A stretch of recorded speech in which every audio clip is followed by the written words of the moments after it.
Bienvenidos amigos, bienvenidos a un video más de la Casa del Sensor Nicaragua. En esta ocasión estamos trabajando con un vehículo Subaru Forester. Este vehículo lo tuvimos que hacer trabajo de las culatas porque estaba fugando, no estaban sellando bien las culatas, estaban mal asentadas. Ya de tiempo de estarse usando el vehículo se tuvo que desarmar ahí. Se cambió empaque, se cambió sellos, se cambiaron, ¿verdad? Lo que son, se asentaron las válvulas de nuevo. Pero viendo la imposibilidad también de algunos repuestos, no tocamos anillos, no tocamos otras cosas.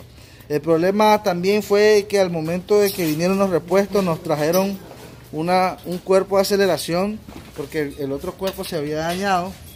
Nos trajeron un cuerpo de aceleración que no era el original, no traía la parte que es para el sensor MAP que tenemos aquí. Entonces nosotros lo que estamos haciendo ahorita es adaptarle ahí. Hicimos un hoyo, ¿verdad? Ahí hicimos un orificio en el múltiple de admisión y estamos adaptando el MAP ahí para que pueda tener y esté midiendo la presión del múltiple, del colector. Pusimos, ¿verdad? Restituimos aquí las mangueras que son para el EVAP, porque habíamos hecho en primera instancia una adaptación por ahí, pero la misma succión de la válvula en un momento dado nos estaba creando problemas y sí, pues la verdad no habíamos tomado en cuenta que la válvula nos podía crear ese vacío.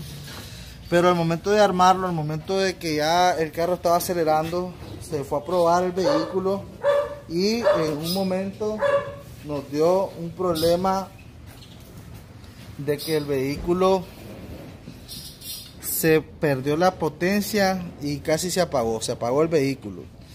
Esperamos un rato, volvimos a encender el vehículo y ya lo trajimos para el taller, ¿verdad? Y comenzamos a revisar, quitamos los sensores de oxígeno. Este es el sensor banco 1, sensor 1, es un sensor AF, ¿verdad? Es un sensor AF. Es un sensor que está hecho para regular la mezcla de aire y combustible. Trae una bomba de oxígeno interna. Y tenemos el sensor banco 1, sensor 2, que es un sensor de circonia normal. Y usted nos llamó la atención cuando lo sacamos, que vimos esto, ¿verdad? Al momento que vimos eso, entonces nosotros ponemos nuestro equipo Autel MaxiSys Ultra y conectamos una cámara, ¿verdad? Que viene él para que pueda hacer inspecciones y podemos ver cómo está el catalizador, ¿verdad? Cómo está el catalizador todo derretido. Vamos a hacer ahí, miren cómo está ahí.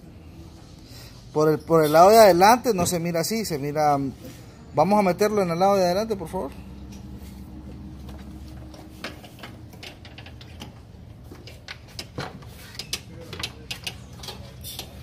Vemos cómo se mira en el lado de adelante. Solo tenemos un indicio ahí, pocos indicios. Vamos a hacerlo un poquito para atrás la cámara. No se mira tan dañado, pero cuando ya vemos en el otro lado, esta es la etapa de reducción. Cuando vemos en la etapa de oxidación, ya vemos, ¿verdad?, el verdadero problema. Ya vemos ahí todo dañado y derretido, el componente del sustrato cerámico. Entonces, ¿qué es lo que hay que hacer aquí? Hay que eliminar el catalizador. Lo ideal sería poner otro, pero a veces pues no hay, por cuestiones de disponibilidad. También se puede eliminar por el momento para después seguir manejando el vehículo, porque esto nos va a crear muchos problemas. Por eso ustedes deben de tener cuidado, porque este vehículo venía también con problemas en la bobina.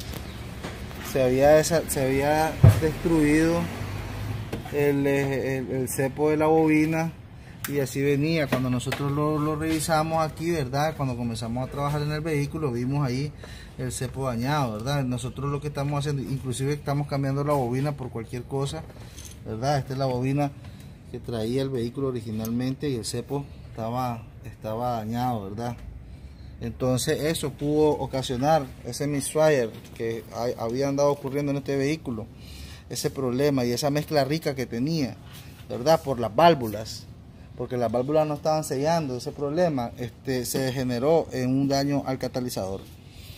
Vamos a seguir trabajando. Ya saben, cuando tengan problemas con bobina, ¿qué me va a fregar mi catalizador? Problemas con la bobina, problemas de recalentamiento, problemas de contaminación de líquido refrigerante y líquido y aceite. Eso es seguro que va a dañar mi catalizador. Así que mucho ojo cuando sus vehículos se recalientan. Ya saben que está también en un momento dado también expuesto a un problema de esto. Que el Señor les bendiga y seguimos.